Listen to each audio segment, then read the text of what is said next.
Assalaamu calaykum waraxmatullaahi wabarakaatuh. Halkan waxaan ka baran doonaa tool ka mid ah toolasha Archicad 20. Toolkaasi waxa uu noqon doonaa haddii ilaahay idmo measurement. Waa toolka yar ee halkaa yaala measurement baa la yiraahdaa. Toolkaas ayaan baran doonaa bal shaqadiisa iyo waxa uu qabto. Toolkan horta waxa loo soo gaabsadaa ama command haddii aad doonayso halkan inaad ku dhufato si degdeg ah u isticmaasho waxaad dooran kartaa M baad ku dhufan kartaa. Xarafka M haddaad taabato ee keyboardkaaga waad aragtaa uu select garoobaya M marka taabatid. Marka toolkan haddaba shaqadiisu waa maxay?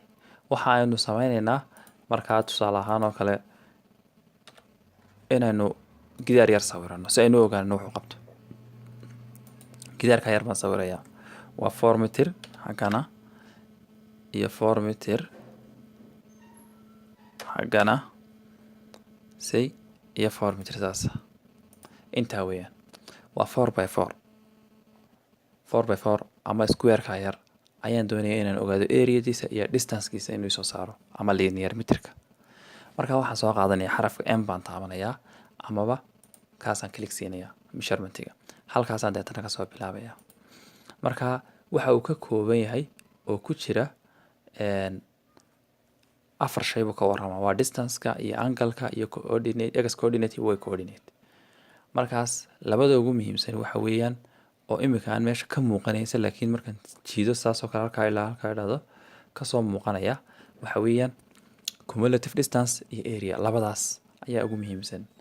Markaas waxa ay ka turjumaysaa haddii aanu sharaxaad yar ugu noqono markaan M soo qaato aan saa idhaahdo yacni haddaan xagga u dhaqaaqo oo ma garanaysaa aan saa xaggan idhaahdo yacni waxa weeyaan angle-ku isma bedelayo. waxa kaliya isbedelaya waxa weeyaan distance-ka angle-ku isagu isma bedelayo iyo x coordinate. Marka waa sidii caadiga ahayd xisaabaadka caadiga buu shaqeynayaa. Xaggan waxa weeyaan waa x oo plus xagganna waxa weeyaan x oo minus sidana waa y oo minus xaggaasina waa y oo plus waa x iyo y coordinate-ka caadiga xisaabaadka weeyaan. Markaas muhiimadeenu taa maaha mana doonayo intaan ku dheeraado waxaan doonayaa tusaale ahaan oo kale 4 mitir markaan xagga u jiido waxa isbedela. Cumulative distance-kaygu waa 4, area-deedu waa 0. Waayo line baan sawiray wax kale ma sameyn. Waxa aan sameynayaa tusaale ahaan kale 4 kale aan hoos jiidaya. Cumulative distance-kaygu waa 8 area-deeduna waxa weeyaan 8. Marka area-da 8 waxay ka timi intaa uu highlight gareeyay oo ah half ka mid ah bogoska aan sawiray half ka mid ah weeyaan. Waa sidii caadiga ahayd area-dii 3 xagasha ayuu ku soo saarayaa. Marka intaas uu isugu ka xidhaya imika. Waxaan ku sii darayaa haddana 4 kale.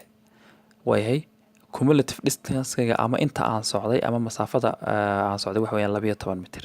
Area-deedu waa 16 mitir. Waxa weeyaan area-da uu dhammaystiray imika. Haddana bartiba markaas sidii ugu soo noqonaya.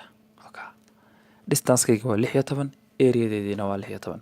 Marka waxa loo isticmaalaa ee lagu ogaadaa bil masalan haddii tusaale ahaan oo kale shape-kaaga uu qalqallooco ayaad aad ugu isticmaalaysaa. Marka maaha kagama tegaysid meeshaas laakiin waad ka qoranaysaa warbixinta ka dhigaysa. Marka tusaale ahaan oo kale haddaan mar kale soo qaato tusaale ahaan oo kale aan tusaale soo qaato tusaale ahaan oo kale shape-kaaga hadduu sidan u samaysan yahay. Haddii tusaale ahaan oo kale shape-kaaga sidan u samaysan yahay M baan leeyahay. Halkaasaan ka bilaabay waa ilaa bartaa.